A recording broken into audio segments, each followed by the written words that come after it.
欢迎观看老爸的时光，每周分享家庭美食。还记得1个多月之前，老爸做过一瓶鲜花玫瑰酱，现在这瓶玫瑰酱已经腌制好了，今天就来做一个鲜花玫瑰饼。用这种方法也可以制作蛋黄酥和老婆饼。接下来就开始来制作这款鲜花饼了。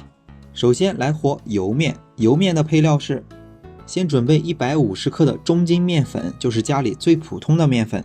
面粉中加入40克的食用油、玉米油、色拉油都可以，然后加入10克的白砂糖，最后加入大约85克左右的水，把面团和成一个相对比较柔软，但是又不沾手不沾面盆的面团。油面不能和得太硬，和硬了之后擀的时候容易破酥。和好之后，在案板上把面团揉搓几下，取来保鲜膜包好，放在一旁，让它自然松弛一会儿，大概半个小时。家里有暖气的伙伴，或者是身处南方的伙伴，可以相应减少松弛的时间。接着我们来制作油酥面，油酥面更简单，准备150克的中筋面粉，然后再加入75克的食用油、玉米油、色拉油都可以，用油和成一个柔软的油酥小面团。和好之后，把油酥放在一旁备用。接下来取过已经腌制好的玫瑰酱，取过烘焙电子秤和1个小碗，称出大约300克的玫瑰酱。我们准备的所有的食材大概能做16个鲜花饼。以普通家用烤箱32升的为例，可以制作2盘。鲜花饼的颜色比较重，处理的时候尽量戴一副一次性的手套。鲜花酱里面还要加入30克的食用油，然后把材料稍微混合一下，然后取过来40克的熟面粉，熟面粉就是把普通的面粉放在烤盘上，放入烤箱，以上下火180度烤至微微发黄就可以。做中式糕点，如果馅料里掺入面粉，基本上都是熟的面粉。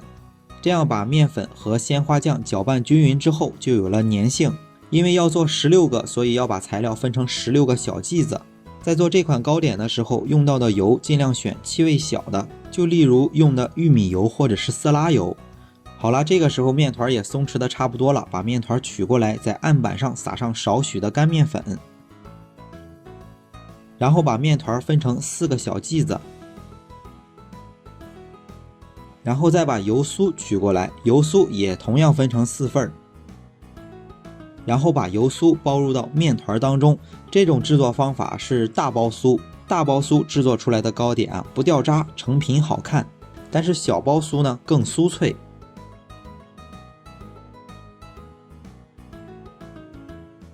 4个剂子包好之后，取来擀面杖，先把这个面团擀成长长的牛舌状。擀好之后，就像做吐司面包一样，给它卷起来。接着按照同样的方法再擀一次，然后再卷起来。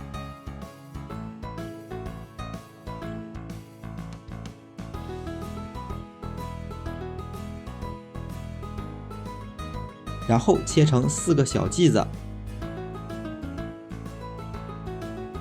接着用擀面杖，就像擀饺子皮一样，把小剂子擀成中间厚、两边薄。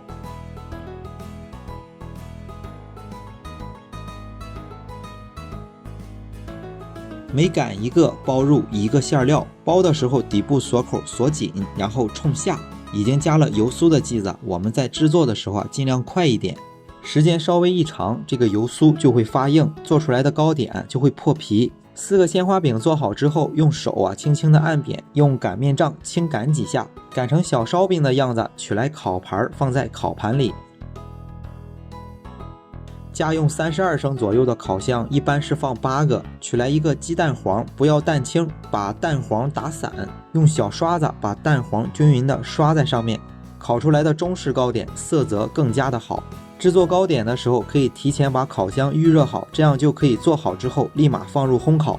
烘烤的时候可以来制作第2盘。烤箱的温度设定是先把烤箱预热到上火180度，下火180度。烤盘放在烤箱的中层烘烤20至25分钟。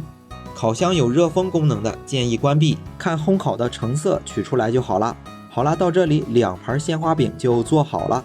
这种中式糕点制作起来特别的简单。也是最传统的制作方法，而且可以变换多种的馅料，用到的油也可以换成黄油或者是猪油。这个视频就是之前做鲜花馅料的视频，小伙伴可以进入我的主页往前找一找就可以找到了。好啦，今天的这款鲜花饼就分享到这里，大家如果喜欢老爸做的美食，一定要帮忙关注点个赞，谢谢大家。为了方便大家去记去看视频中所需要的材料也已经备注在视频下方的备注栏。